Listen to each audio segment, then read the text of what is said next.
क्या हालचाल दोस्तों, जैसे कि आप जानते हो हम रोज आटा खिलाते हैं अपने कबूतरों को। रोज हम आटा खिलाते हैं। आज जो है आटा और पल्लियाँ साथ में लेकर आ गए हैं। आज हाथों हाथ यहाँ पर जो है आटे को टाइट करेंगे और देख सकते हो हमारे कबूतर कर रहे हैं इंतजार।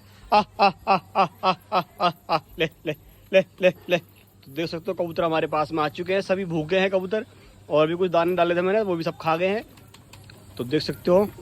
वीडियो अच्छा लगे तो लाइक और शेयर करें। अभी तक आपने हमारा चैनल सब्सक्राइब नहीं किया तो प्लीज़ सब्सक्राइब कर दीजिए, बेल आइकन दबा दीजिए। दिखाते हैं नेक्स्ट वीडियो में कुछ और अपना नया।